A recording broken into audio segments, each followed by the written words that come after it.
ബ്രൂവറിയുമായി മുന്നോട്ടു പോകാനുള്ള സർക്കാർ തീരുമാനത്തിനെതിരെ പാലക്കാട് രൂപത സാമ്പത്തിക ഉറവിടം വറ്റിവരണ്ടു പോകുമ്പോൾ ഏതെങ്കിലും വിധേനെ പണം ഉണ്ടാക്കാം എന്ന് കരുതുന്നത് തെറ്റെന്ന് പാലക്കാട് രൂപത ബിഷപ്പ് മാർ പീറ്റർ കൊച്ചുപുരയ്ക്കൽ. എത്ര നയപരമായ തീരുമാനമാണെങ്കിലും ബ്രൂവറി സാമൂഹിക വിപത്തെന്നും രൂപത ബിഷപ്പ് വ്യക്തമാക്കി. സാമ്പത്തികമായ ഉറവിടങ്ങൾ വറ്റി വരണ്ടു പോകുമ്പോൾ ഏതെങ്കിലും വിധേന പണമുണ്ടാക്കാം എന്ന് ചിന്തിക്കുന്നത് അതെത്ര ഒരു പറ്റിയ മാർഗമാണെന്ന് കരുതുന്നില്ല. അപ്പോൾ ഈ ഒരു മദ്യനിർമ്മാണശാല അതൊരു ഉചിതമായ തീരുമാനമല്ല, ഒരു തലമുറയെ മുഴുവനും നാശത്തിലേക്ക് തള്ളിവിടുന്ന ഒരു കാര്യമാണ്.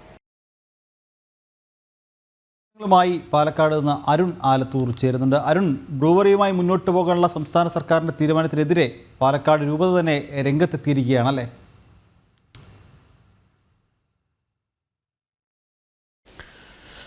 തീർച്ചയായിട്ടും നിഖില്, സംസ്ഥാന സർക്കാർ ഇടതുമുന്നണി യോഗത്തിൽ ഉൾപ്പെടെ മുഖ്യമന്ത്രി പിണറായി വിജയൻ വ്യക്തമാക്കിയതാണ് ഈ ഒരു മദ്യനിർമ്മാണശാലയുമായി മുന്നോട്ട് പോകുമെന്നുള്ളത്. അതിന് പിന്നാലെ തന്നെ എലപ്പുള്ളി പഞ്ചായത്തിൽ ഈ മദ്യനിർമ്മാണശാലയ്ക്ക് ഒരു ഒത്താശ ചെയ്യുന്നത് പോലെ ഈ പഞ്ചായത്തി രാജ് ചട്ടങ്ങളെ തന്നെ അട്ടിമറിക്കുന്ന തരത്തിലുള്ള നിലപാടുകളുമായി സർക്കാർ രംഗത്ത് വരുന്ന സ്ഥിതിയാണ് നമ്മൾ കണ്ടത്. പ്രത്യേകിച്ച് ഈ പഞ്ചായത്തിൻ്റെ അധികാരങ്ങളൊക്കെ ഇല്ലായ്മ ചെയ്യുന്ന തരത്തിൽ ചട്ടങ്ങൾ ഭേദഗതി ചെയ്യുന്നു എന്നുള്ളത് ഉൾപ്പെടെയുള്ള കാര്യങ്ങൾ പുറത്തു വരുന്നുണ്ട്. ഈ പശ്ചാത്തലത്തിലാണ് സർക്കാരിനെതിരെ രൂക്ഷ വിമർശനവുമായി പാലക്കാട് രൂപത രംഗത്തെത്തിയിരിക്കുന്നത്. രൂപത അധ്യക്ഷൻ മാർ പീറ്റർ കൊച്ചുപുരയ്ക്കലാണ് ഈ സർക്കാരിൻ്റെ തീരുമാനം അത് പിൻവലിക്കണം എന്നാവശ്യപ്പെട്ടുകൊണ്ട് രംഗത്തെത്തിയിരിക്കുന്നത്. സാമ്പത്തികമായിട്ട് സർക്കാരിന് ബുദ്ധിമുട്ടുകളൊക്കെ ഉണ്ടാകുമ്പോൾ അത് ഈ മദ്യനിർമ്മാണത്തിലൂടെയൊക്കെ കാശുണ്ടാക്കാൻ നോക്കുന്നു എന്നുള്ളത് തീർച്ചയായും എതിർക്കപ്പെടേണ്ടതാണ്, അല്ലെങ്കിൽ അംഗീകരിക്കാൻ കഴിയില്ല എന്നുള്ളതാണ് അദ്ദേഹം പറഞ്ഞത്.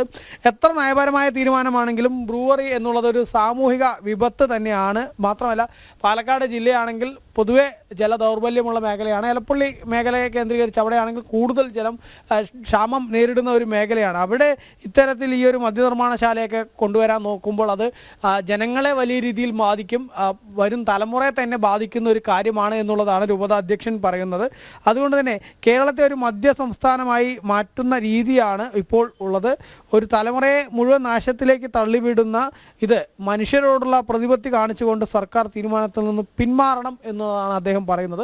മാത്രമല്ല ഈ മദ്യനിർമ്മാണശാലയുമായി ബന്ധപ്പെട്ട് സർക്കാർ മുന്നോട്ട് പോകുമ്പോൾ ഇടതുപക്ഷം എലപ്പുള്ളി പഞ്ചായത്തിലാണെങ്കിലും പാലക്കാട് ജില്ലയുടെ വിവിധ ഭാഗങ്ങളിലാണെങ്കിലും ഒക്കെ പറയുന്ന ഒരു കാര്യമുണ്ട്. ജനങ്ങൾക്കിടയിൽ അവർ വിവിധ പരിപാടികൾ നടത്തി പറയുന്നത് ഈ ഒരു പദ്ധതി വരികയാണെങ്കിൽ തൊഴിൽ ലഭിക്കും, ആ തൊഴിൽ ലഭിക്കുന്നത് തടസ്സപ്പെടുത്തുകയാണ് പ്രതിപക്ഷ പാർട്ടികളും മറ്റുമൊക്കെ ചെയ്യുന്നത് എന്നുള്ളത്. അപ്പോൾ രൂപത അധ്യക്ഷൻ പറയുന്നത് തൊഴിൽ നൽകാനാണെങ്കിൽ, ജനങ്ങൾക്ക് തൊഴിൽ നൽകാനാണെങ്കിൽ എന്തൊക്കെ പദ്ധതികൾ നാട്ടിലുണ്ട്, എന്തെല്ലാം കാര്യങ്ങൾ ചെയ്യാൻ കഴിയും, അത്തരം കാര്യങ്ങൾ ചെയ്യാതെ ഇത്തരത്തിൽ സാമൂഹികപരമായിട്ട് ആ പ്രദേശത്തെ ബാധിക്കുന്ന, നാടിനെ ബാധിക്കുന്ന, സമൂഹത്തെ ഒരു വിപത്തായി മാറുന്ന ഒരു പദ്ധതിക്ക് വേണ്ടി എന്തിനാണ് ഇങ്ങനെ സർക്കാർ മുന്നോട്ട് പോകുന്നത് എന്നുള്ളതാണ് അദ്ദേഹം സ്വാഭാവികമായിട്ടും ചോദിക്കുന്നത്. ഏതായാലും ഒരിടത്ത് വലിയ പ്രതിഷേധങ്ങളും മറ്റുമൊക്കെ തുടരുന്ന പശ്ചാത്തലത്തിലാണ് പാലക്കാട് രൂപത കൂടി സർക്കാരിൻ്റെ ഈ തീരുമാനത്തിനെതിരെ രൂക്ഷ വിമർശനവുമായി രംഗത്ത് വന്നിരിക്കുന്നത് എന്നുള്ളതാണ്. നിഖില, ശരി അരുണ, എന്തായാലും എലപ്പുള്ളിയിൽ ബ്രൂവറിയുമായി മുന്നോട്ട് പോകാനുള്ള സർക്കാർ തീരുമാനത്തിനെതിരെ പാലക്കാട് രൂപത തന്നെ രംഗത്തെത്തിയിരിക്കുകയാണ്.